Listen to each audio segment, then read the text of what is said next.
governo liderado pelo PT apoia o agronegócio porque quer apoiar o Brasil. Muito bem. E você acha que vai ter alguma dificuldade na interlocução, no diálogo, na cooperação entre o governo da esquerda e o agronegócio em função desses fatos que eu citei, do apoio dado por boa parte do setor ao candidato da oposição, Bolsonaro? Existem alguns temas que são citados durante o período de campanha eleitoral que são ruins para o agronegócio. Por exemplo, tributação de exportações. Isso é uma coisa ruim e é uma tolice, porque você vai exportar imposto, você vai reduzir a competitividade do setor e vai perturbar o processo comercial internacional. Tributar a exportação para quê? Para garantir uma segurança interna?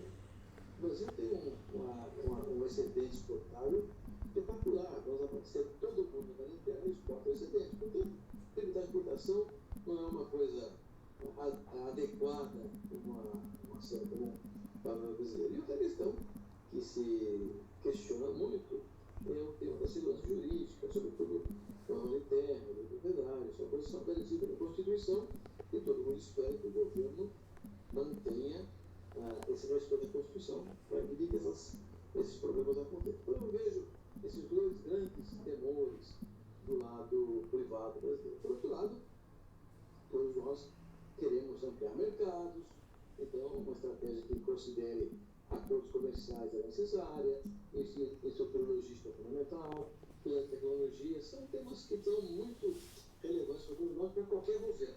E, naturalmente, também a questão ligada à ilegalidade tem que ser combatida. Levantamento ilegal, incêndio criminoso, invasão de terra, drenagem, esse negócio de garimpo, clandestino, tudo isso é indesejável e o setor não deseja que aconteça. Muito obrigada. Obrigada a vocês pela primeira rodada. Vou atualizar o que aconteceu para a gente comunicar a nossa audiência e analisar com vocês. Eu volto em um segundinho. Nesta semana, ocorreu a primeira reunião para tratar do processo de transição do governo. O vice-presidente eleito, Geraldo Alckmin, se encontrou com o ministro-chefe da Casa Civil, Ciro Nogueira, no Palácio do Planalto. E ficou acertado que a transição ocorrerá oficialmente a partir da segunda-feira. Alckmin também se reuniu com o relator-geral da Comissão Mista de Orçamento, o senador Marcelo Castro.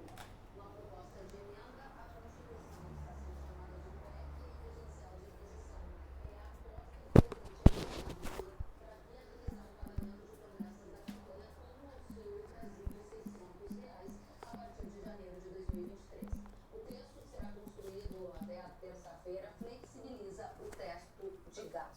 o teto de gastos. Além disso, na terça-feira é esperado que Alckmin discuta os nomes que podem ocupar a vaga de ministro da Agricultura. Participarão desta reunião o ex-deputado Neri Geller, que já foi ministro da Agricultura de Dilma Rousseff entre 2015 e 2016, e o agropecuarista e também senador Carlos Fávaro, que coordenou a campanha de Lula em Mato Grosso. Fávaro é o favorito para ocupar a vaga no Ministério da Agricultura, de acordo com apurações que eu fiz nesta semana. Ou seja, a gente já tem indicação de um nome para este que é um dos principais postos do agro brasileiro.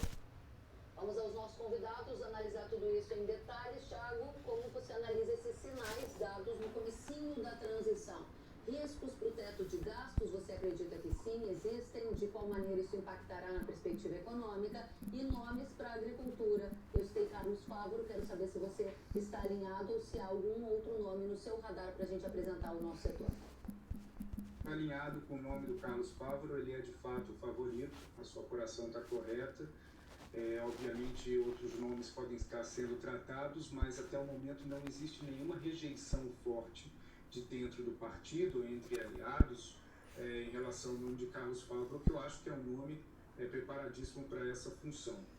Em relação aos desafios que o governo vai enfrentar, o teto de gastos é um deles, até porque a própria noção da manutenção do teto de gastos era algo que já vinha sendo questionado tanto pelo governo que está se formando do PT, mas também pelo governo do Bolsonaro, com o próprio Paulo Guedes questionando a forma como o teto de gastos ela foi desenhado.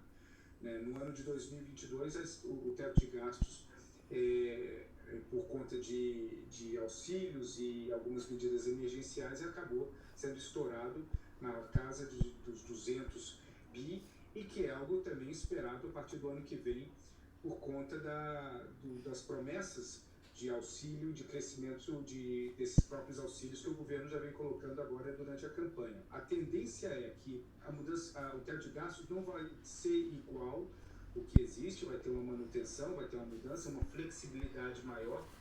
A flexibilidade principal para que o presidente ele possa tomar decisões com mais facilidade e com mais flexibilidade do Congresso para furar esse teto. E a própria nova flexibilidade que seria colocada facilitaria a compreensão do investidor externo para que ele não interprete cada quebra ou cada gasto um pouco acima do previsto em relação ao teto de gastos como um sinal trágico de que a economia pode estar indo num caminho sem volta. Então, principalmente, o foco do novo teto de gastos que seria construído seria para dar segurança ao investidor e, ao mesmo tempo, dar flexibilidade ao governo para gastar quando necessário. Agora, obviamente, isso gera vários tipos de perguntas em relação à responsabilidade do governo de como usar esse novo teto de gastos, porque sem responsabilidade, flexibilidade nenhuma faz sentido. O gasto fiscal, se ele for exagerado e muito além para satisfazer principalmente medidas populistas, isso acaba sendo uma péssima ideia e pode dar a ilusão de vantagem a curto prazo, mas deixa uma herança ruim a médio prazo, inclusive para o próprio governo que as aplica. Muito bem, gostaria de ouvir a sua avaliação, professor Roberto Rodrigues. Inclusive, porque nessa semana a gente já viu algumas indicações do governo eleito da criação de novos ministérios. Vai ter até um Ministério dos Povos Originários e outros também podem ser criados. Houve um questionamento da nossa audiência sobre efeitos disso no inchaço da máquina pública, perda de confiança do investidor estrangeiro, essa questão da flexibilização do teto. E claro que a nossa audiência quer saber as suas avaliações sobre os nomes que estão na mesa para ocupar a cadeira que já foi sua um dia, que é de ministro da Agricultura. O Carlos Fávaro é um nome interessante, porque ele tem uma característica boa, ele é duplo de político e liderança rural. Lá você tem dentro da soja, então ele conhece o liderança rural, conhece a cidade direto do liderança rural, então tem esse lado, digamos, técnico de liderança privada muito importante para essa agricultura. E sendo um parlamentar, ele soa também na outra posição, porque tem realmente características relevantes para o país. O sucesso da liderança do Cristina. O Cristina é a figura 1, governo único, representa a tecnologia. Produtor rural, o seu setor. Foi secretário de Estado do Mato Grosso do Sul, conhecia a máquina pública. Foi parlamentar da frente parlamentar, que é uma área bastante de liderança masculina, e foi perdendo a frente. Ela reunia um conjunto de posições únicas para ser agricultura e foi um sucesso como tal. O Fávaro tem boas características semelhantes a essa e pode ser um nome interessante, sobretudo no maior estado produtor do Brasil.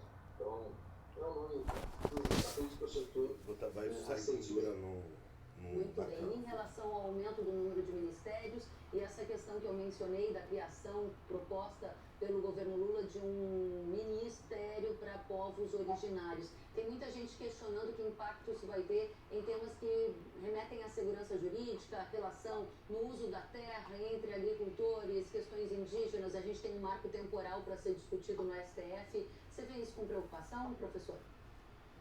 Olha, Kelly, eu acho que a pulverização de ministérios é sempre uma questão problemática, isso aumenta custos,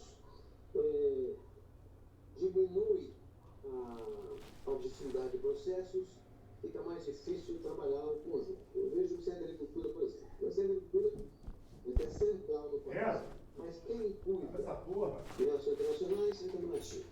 Quem cuida de rodovia, ferrovia, o Ministério da Agricultura. Quem cuida de tecnologia, o Ministério da Tecnologia. Quem cuida de recurso, o Ministério da Fazenda. Então, você tem um ministério importantíssimo que não tem arbitragem sobre todos os processos que interferem na produção agrícola e nas exportações.